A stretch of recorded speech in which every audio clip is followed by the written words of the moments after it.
By 10 a.m. Saturday, there will not be one empty seat here, as Brothers in Blue will gather for what could be the largest funeral in New York City history.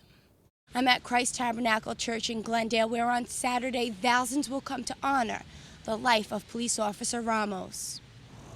It was his dream job, that's what one friend told me. A job that lasted only 2 years before Ralph Ramos and his partner Wen-Jen Liu were shot and killed in the Bed-Stuy section of Brooklyn. Not having time to pull their weapons, and perhaps not even seeing their killer, the cops spent their last hours working as part of a special detail to help crime reduction. But Ramos also actively worked here as an usher, a staple to the Christ Tabernacle community. Our motto at Christ Tabernacle is no place like home. And Ralph was one of those guys who made the place feel like home. He loved his wife, loved his kids, and loved volunteering here.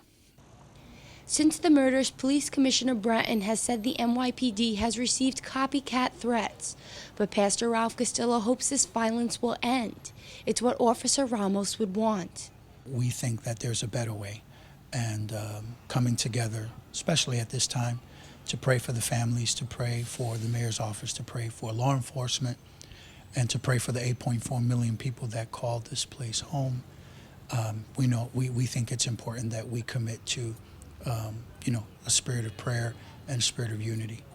Would he be angry? I'm sure. Would he be upset? I'm sure. Would he be frustrated?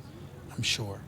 But because he was a man of deep faith, I think his faith would have informed his attitude and his response, the commitment to prayer, a commitment to unity, a commitment to reconciliation. I think he would be about all of those things and then some, because he wasn't just a churchgoer. He was an active in his faith.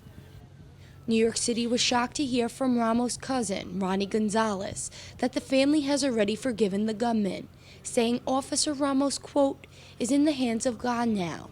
We don't believe in vengeance, we just forgive. Very courageous of the family to take that position and even make it public. But it was encouraging to me to see and to hear the messages about forgiveness, because forgiveness is about you. When you forgive someone, you let them go. You in other words, you release them to God, and you just say, I don't have all the answers, I don't understand, but I am going to trust God ultimately to deal with this on my behalf. An ambush meant to send a message in retaliation for the deaths of Eric Garner and Michael Brown. Even Eric Garner's widow renounced the killings, calling for protest in, quote, nonviolent ways. Reporting for Currents, I'm Michelle Powers.